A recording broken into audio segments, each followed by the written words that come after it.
अस्सलाम वालेकुम। आज का जो हमारा टॉपिक है वो है कैटालाइसिस, ओके।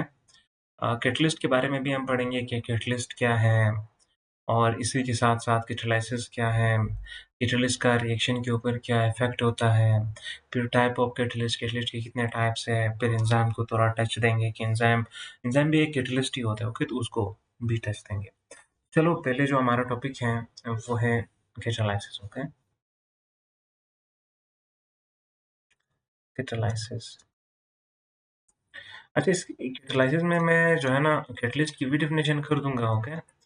और कैटालाइसिस को भी हम समझ लेंगे कि कैटालाइसिस है क्या। अच्छा देखिए, यहाँ पर एक डेफिनेशन लिखते हैं हम। हम लिखते हैं क्या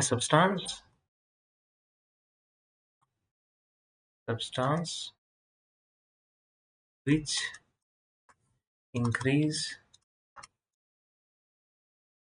the rate of reaction with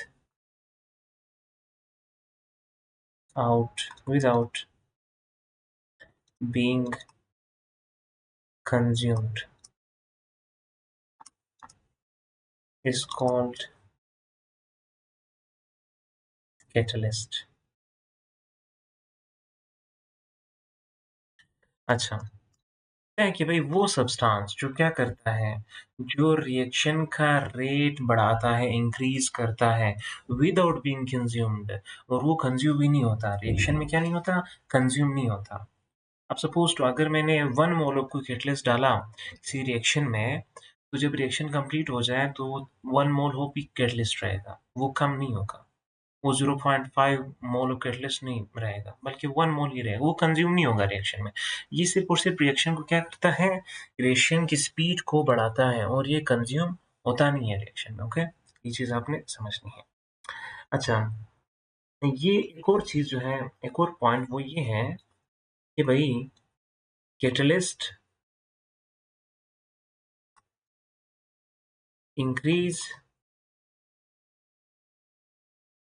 the rate of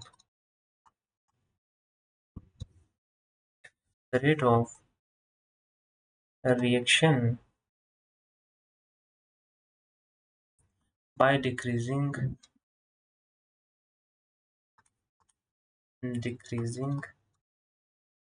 the activation energy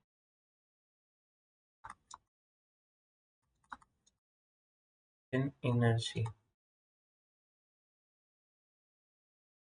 अच्छा, अब देखो मैं ग्राफ इधर जो है ना वो लिखता हूँ, उससे आप लोग क्या कर लेंगे, समझ जाएँगे कि मैं क्या कह रहा हूँ। अच्छा, यहाँ पर एक ग्राफ हम ड्रॉ करते हैं, ओके।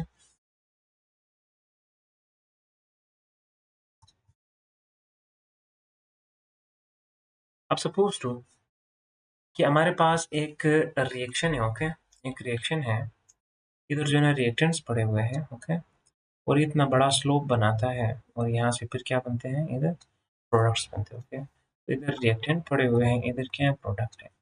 ये जो एक्टिवेशन एनर्जी है ना, एक्टिवेशन एनर्जी यहाँ पर कितनी होगी? यहाँ पर ये देखो, यहाँ पर क्या होगा, यहाँ पर क्या पड़ा होगा, एक्टिवेटेड कॉम्प्लेक्स पड़ा होगा, ओके। अच्छा, तो एक्टिवेशन एनर्जी इतनी होगी या नहीं होगी भैया?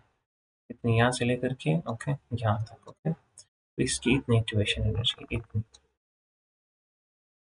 ये है। अच्छा, जब मैंने कोई, अब ये कौन सी एक्टिवेशन एनर्जी है? Activation energy without catalyst, okay. Activation energy without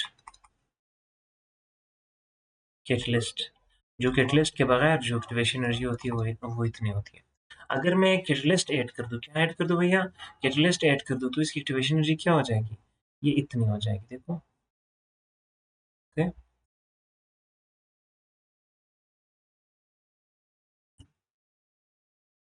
हाँ, पहले इतनी एक्टिवेशन एनर्जी थी, जब मैंने कैटलिस्ट ऐड किया, अब एक्टिवेशन एनर्जी इतनी हो जाएगी, देखो इतनी, अब इतनी है। देखो पहले इतनी थी, ये मैं लेज़र से बताता हूँ, पहले इतनी थी, ओके, इतनी थी। अब जो है ना ये बिल्कुल नीचे आ गई, एक्टिवेशन एनर्जी कम हो गई। अभी पहाड़ की चोटी कम हो गई। पहले पहाड़ की चोटी वो बहुत बड़ी थी, बहुत हाई थी। बड़ी चोटी वाले ऊँचे पहाड़ पे चढ़ना बहुत मुश्किल होता है और छोटे पहाड़ पे चढ़ना आसान होता है। तो कैटलिस्ट क्या करता है, इस एक्टिवेशन एनर्जी को कम करता है, जिस तरह से रेड में किया, ओके? तो इधर लिख लो ये कौन सी एक्टिवेशन एनर्जी है? Activation energy with catalyst, okay? ये चीज़। अच्छा, अब एक और चीज़ कि भई reactions in which catalyst is used are called catalysed reaction, okay? Reactions reactions in which catalyst is used are called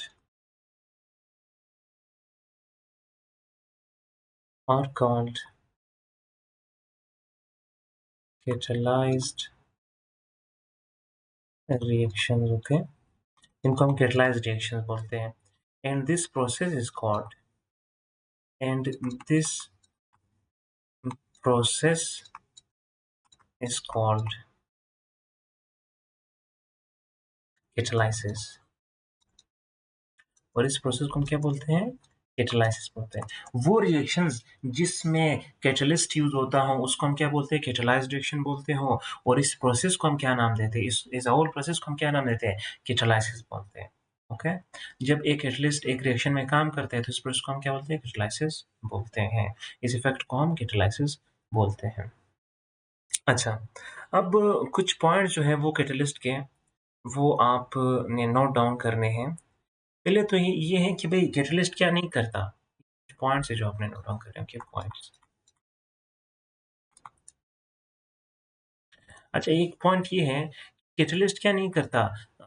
equilibrium को डिस्टर्ब नहीं करता, रिवर्सिबल रिएक्शंस के इक्विलिब्रियम को डिस्टर्ब नहीं करता, उसकी पोज़ीशन को चेंज नहीं करता, सिर्फ़ और सिर्फ़ रिड्यूस कर देता है टाइम ऑफ इक्विलिब्रियम को। अगर पहले इक्विलिब्रियम 10 मिनट में गेन हो रहा था, तो ये कैटलिस्ट क्या करता है? उस इक्विलिब्रियम को क्या कर देता है भैया?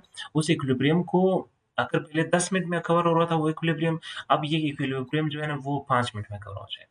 इतना ही काम है इसका। क्योंकि स्पीड को ज़्यादा करता है, इक्विलिब्रियम को जल्दी मेंटेन कर देता है, ओके? तो लिख लें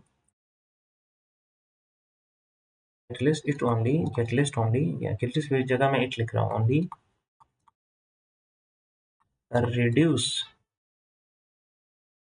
the time of equilibrium, the time of equilibrium। let me check recording हो रही है या नहीं, किसी और,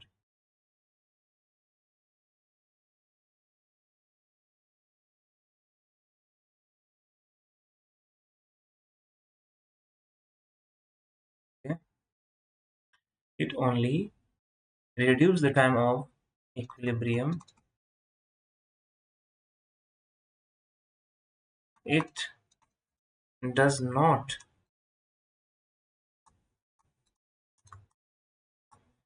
change the position of the equilibrium position of reversible reaction, okay? Equilibrium की पोजीशन को चेंज नहीं करता, इक्विलिब्रियम पोजीशन ऑफ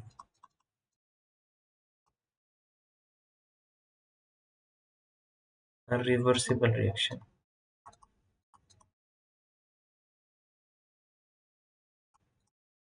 ओके? ये काम करता है। अच्छा गुड, ये तो अच्छी बात होगी। अच्छा, एक और पॉइंट जो आपने यहाँ पर क्या करना है, वो लिखना है। अब देखो, मैंने कहा था चेंज इन एंथैल्पी क्या होती है? The energy difference between reactants and product, okay?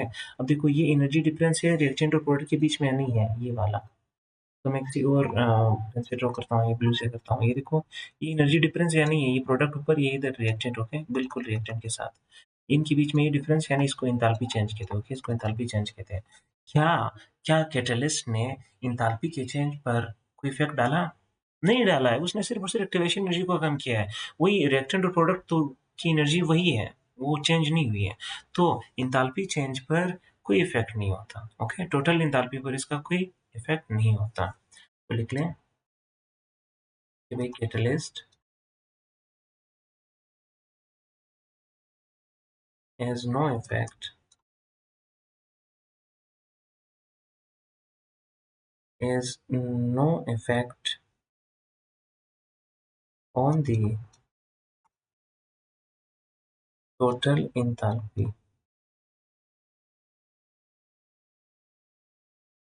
delta H of reaction. Okay, ये चीज भी आपने नोट डाउन करनी है। अच्छा,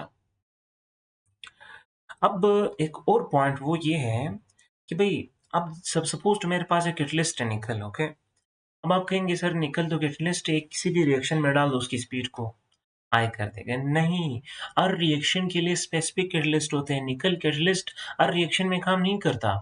जिस रिएक्शन में उसकी रिक्वायरमेंट होगी वहां पर वो काम करेगा।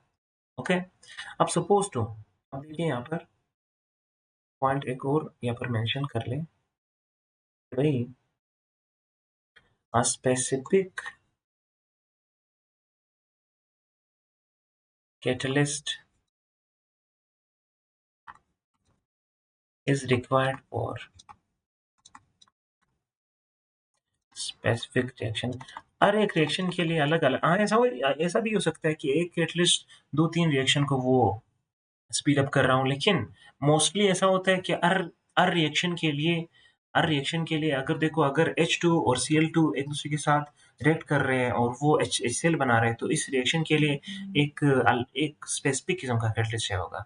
अब अगर कोई और रिएक्शन है, सपोज टू आप कंबशन को तेज कर रहे हो, आप वुड को और ऑक्सीजन को रिएक्शन करवा रहे हो, उसे आग आग लगा रहे हो, और इस रिएक्शन को तेज करने के लिए आप कोई कैटलिस्ट इस्तेमाल करते हो, तो फिर ये कोई और कैटलिस्ट यहाँ पर होगा। ओके, तो स्पेसिफिक कैटलिस्ट इस्तेमाल होता है। Specific catalyst required for specific reactions. अच्छा, ये बात भी हो गई। अब एक और बात ये है कि कैटलिस्ट में ये पावर है कि वो क्या करते हैं। कैटलिस्ट में ये पावर है कि वो प्रोडक्ट को, स्पेसिफिक प्रोडक्ट को बना दे। अब किस तरह से आप देखें, क्या catalyst a change of catalyst can produce different products। Okay, अब इस पॉइंट को मैं समझाता हूँ किस तरह से। अब सपोज टू मेरे पास कार्बन मोनोऑक्साइड है। ओके, कार्बन मोनोऑक्साइड है, कार्बन मोनोऑक्साइड गैस ये रिएक्शन करता है H2 के साथ। ओके, 3H2 के साथ। ओके, तो ये अगर निकल होगा हमारे पास, अगर निकल की मौजूदगी में ये क्या बनाएंगे, निकल की मौजूदगी में ये H2O बनाएंगे और प्लस CH4 बनाएंगे, मीथेन गैस बनाते हैं। ओके, लेकिन यही यही CO carbon monoxide plus H2O, okay, यहाँ पर अभी तो बनाने हैं।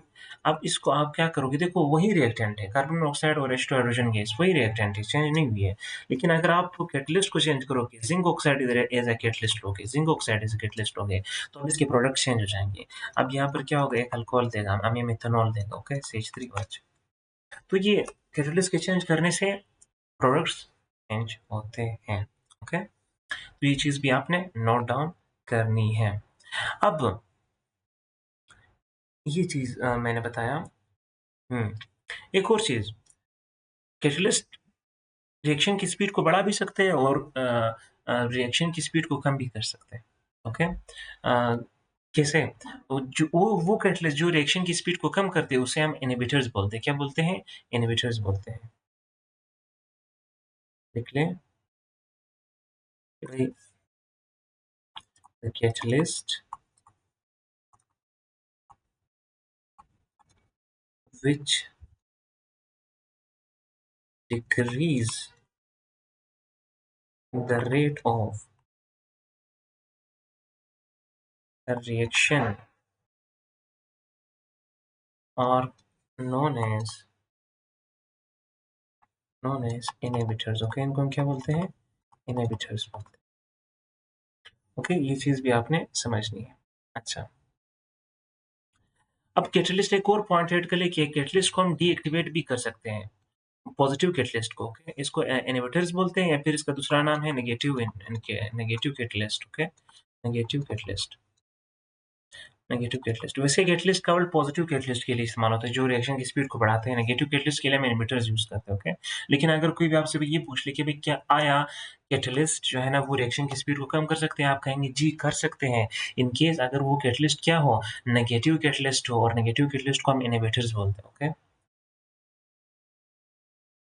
अच्छा, अब ये जो है ये पॉइंट ये पॉजिटिव कैटलिस्ट के लिए जो रिएक्शन की स्पीड को बढ़ाते हैं, लिख लें कि भई catalyst can be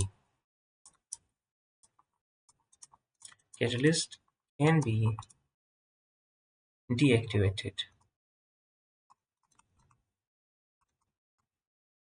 by small amount of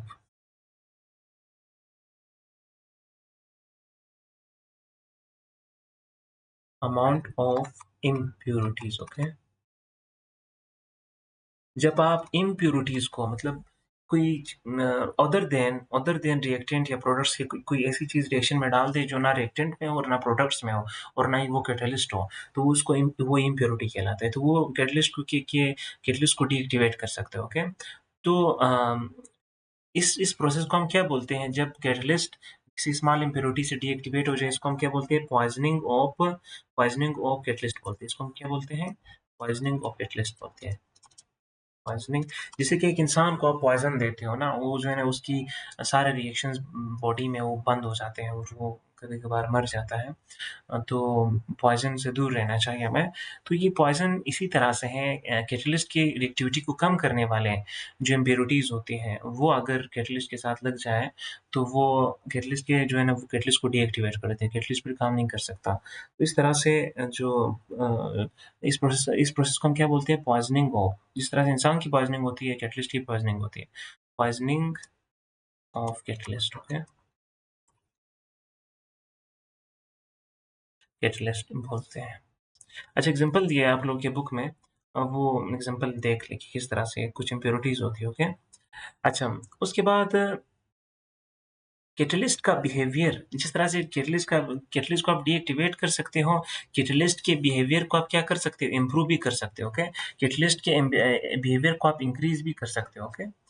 ताकि अब देखो, अगर कोई रिएक्शन है वो 10 मिनट में हो रहा है, आपने कोई कैटलिस्ट ऐड कर दिया, वो रिएक्शन फिर 5 मिनट में होगा। लेकिन अगर आप क्या करोगे, अगर आप कोई एक्टिवेटर डालोगे, वो चीज़ जो कैटलिस्ट को जो है ना वो ज़्यादा कैटलिस्ट की स्पीड को बढ़ाता है, उसको हम एक्टिवेटर्स बोलते हैं। अगर वो रिएक्शन फिर 5 मिनट में हो रहा है, तो वो रिएक्शन फिर 2 मिनट में होगा। तो ये स्पीड पैरामीटर्स हैं। अच्छा, तो लिख लिए catalyst,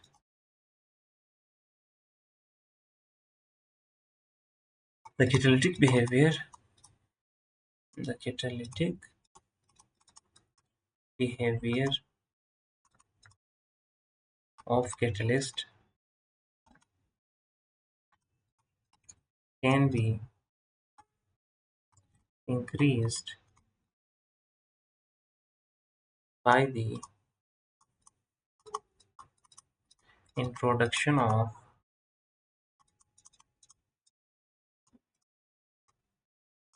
another substance, okay?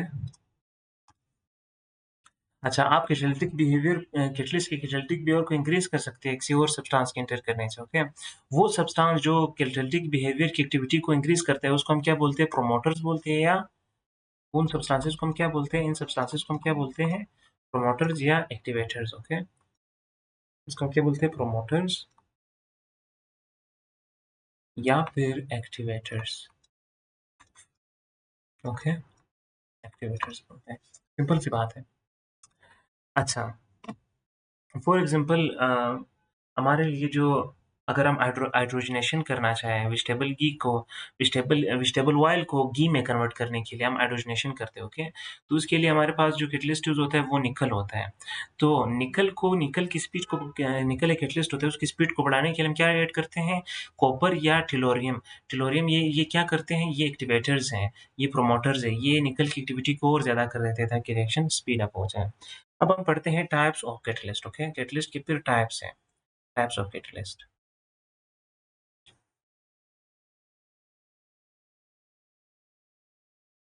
Types of catalyst.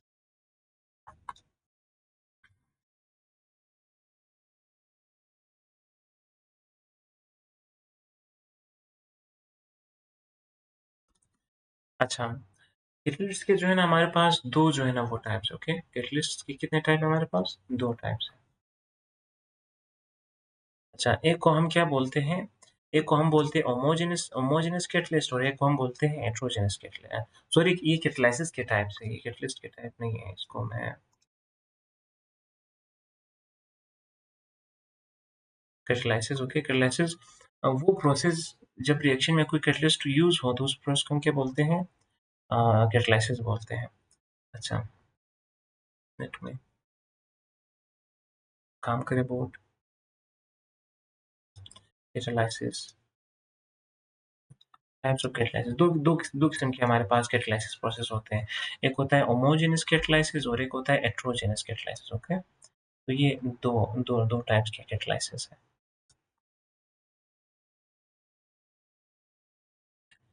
पहले हमारे पास क्या होते हैं? Homogeneous catalysis.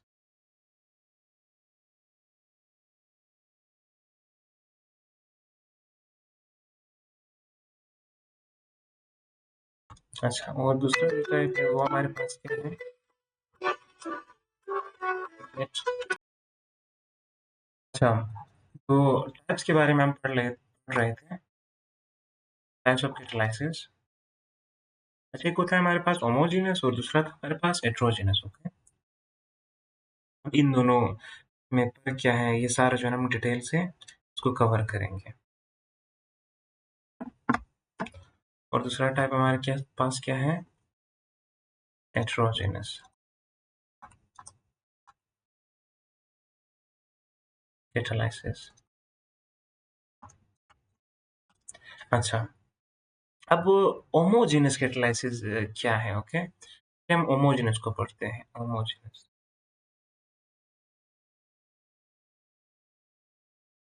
Homogeneous catalysis.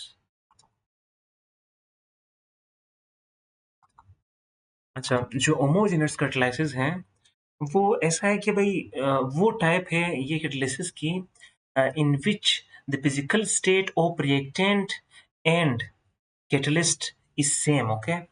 अच्छा, अब देखिए इसमें फिजिकल स्टेट अगर कैटलिस्ट गैस की स्टेट में है तो रिएक्टेंट भी गैसेस के स्टेट में होते हैं। अगर कैटलिस्ट लिक्विड स्टेट में है तो रिएक्टेंट भी किस स्टेट में होते हैं? लिक्विड स्टेट में होते हैं।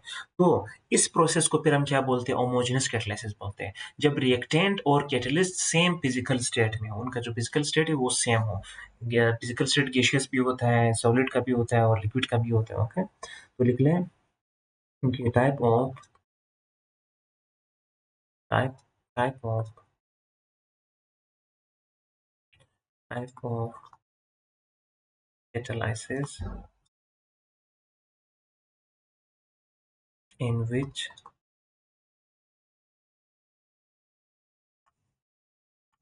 physical state of reactant and catalyst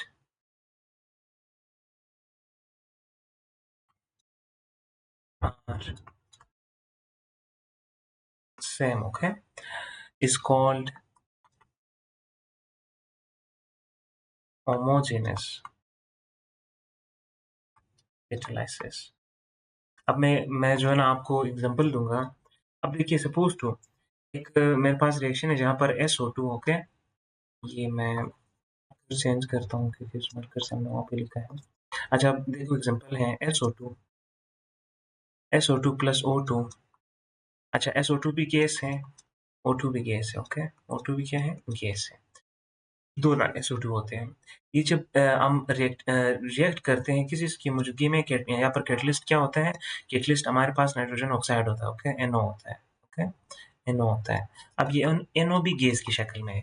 ये जब रिएक्शन करते हैं तो बदले में हमें क्या मिलता है? 2 दाने SO3 मिलते हैं, ओके? 2 दाने SO3। देखो यहाँ पर हमारे पास SO2 भी गैस की फॉर्म में है, O2 भी गैस की फॉर्म में है और ये कैटलिस्ट भी गैस की फॉर्म में है। देखो रिएक्टेंट्स और कैटलिस्ट क्या है? सेम स्टेट फिजिकल स्टेट में। तो तब इस प्रोसेस को हम क्या कहेंगे जब कैटलिस्ट यूज़ होता है एक रिएक्शन में, इसको हम कैटालिसिस कहते हैं और ये होमोजेनस है। मतलब सेम, जीनस मतलब स्टेट्स, ओके? तो सेम स्टेट्स में जब रिएक्शन 2 और कैटलिस्ट होते हैं। अच्छा, एक और एग्ज़ाम्पल देख लें। तो जब हमारे पास CH3 COO C2H5, ओके? ये रिएक्शन करता है वाटर के साथ, H2O के साथ। अब देखो, ये भी किस चीज़ में, ये किस स्टेट में है? ये लिक्विड स्टेट में है, ये भी लिक्विड स्टेट में, ओके? ये भी लिक्विड स्टेट में है। तकरीबन ये यहाँ पर हमारे पास किस चीज़ की मौजूदगी में ये रिवर्सिबल रिएक्शन होता है, ओके? रिवर्सिबल रिएक्शन H2SO4 की मौजूदगी में। किस चीज़ की मौजूदगी में कैटलिस्ट यहाँ पर? H2SO4, H2SO4। H2SO4 भी क्या है? ये भी लिक्विड फॉर्म है, ये भी लिक्विड फॉर्म है। तो ये क्या बनाता है हमारे पास? एक हमारे पास एसिटिक एसिड बनता है, CH3COOH, ओके?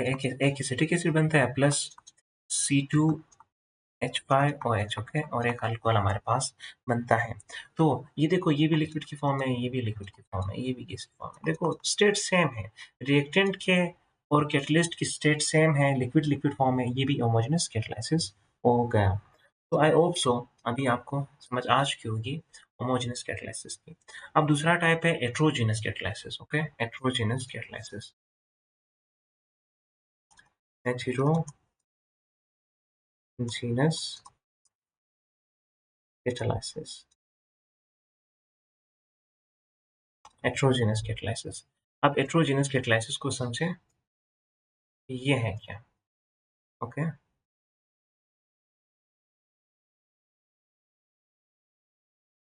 अच्छा, जो हेटेरोजेनस कैटालिसिस होता है, ये जो है ना, ये कौन-सा टाइप है? हेटेरो मतलब डिफरेंट, हेटेरो हेटेरो मतलब क्या होता है? डिफरेंट।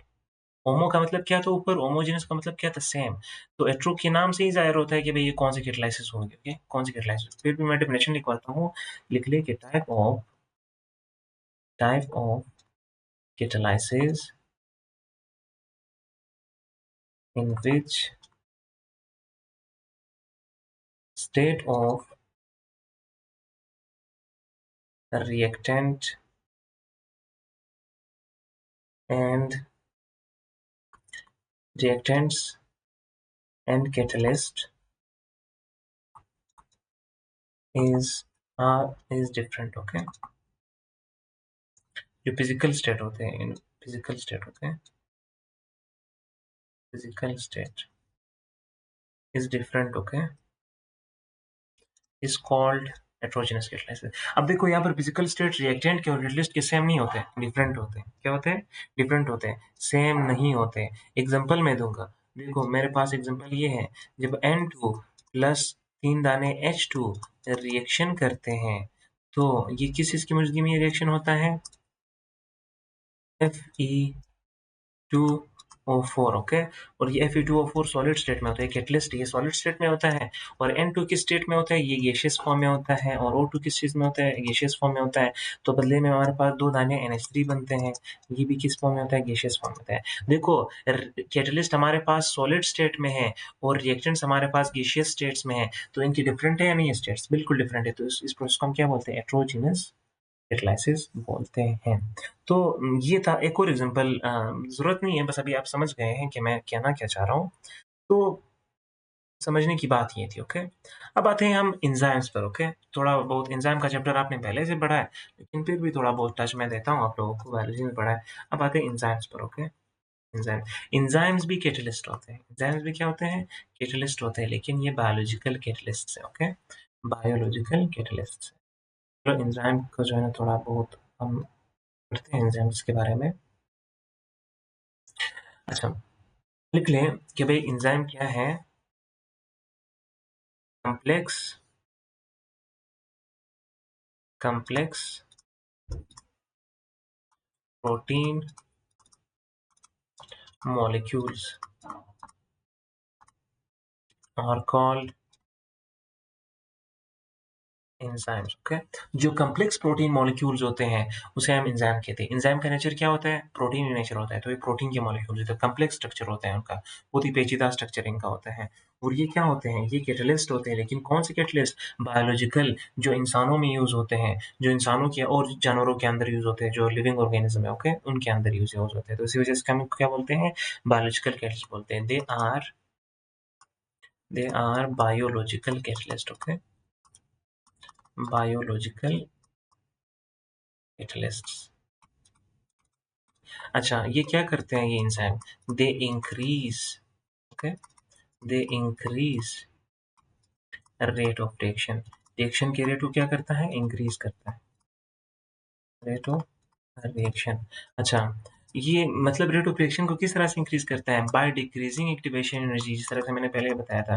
सॉरी, बाय इंक्रीजिंग नहीं, डिक्रीजिंग, ओके? यहाँ पर इंक्रीजिंग आ गया, आप कहेंगे सर अगर इंक्रीज किया ये तो फिर बड़ा हो जाएगा, लेकिन डिक्रीज करता है, ओके? इंक्रीज नहीं करता। By decreasing activation energy,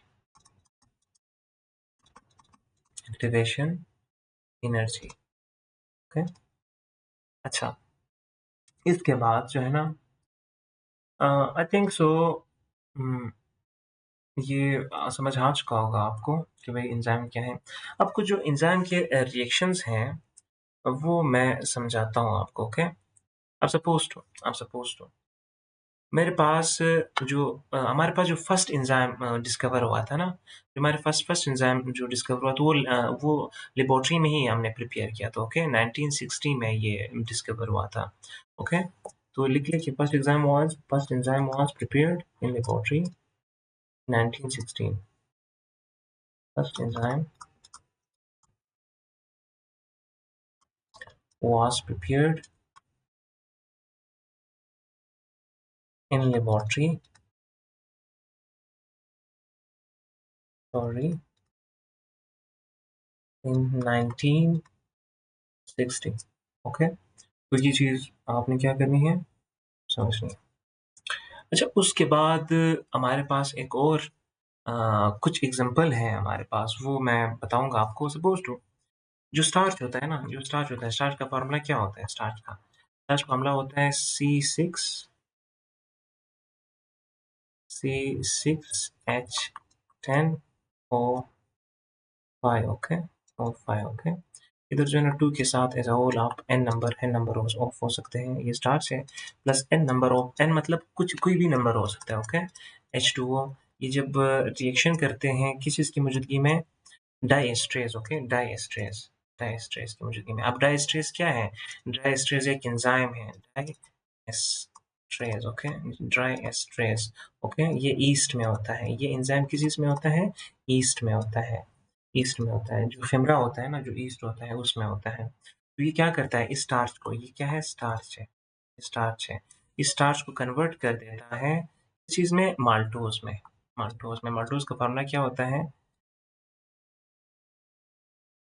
maltose का फ़ॉर्मूला क्या था? हाँ, ये था NC12H22O11, ओके? इसका फ़ॉर्मूला होता है। तो ये माल्टोज़ में कन्वर्ट कर देता है, स्टार्च को माल्टोज़ में कन्वर्ट कर देता है।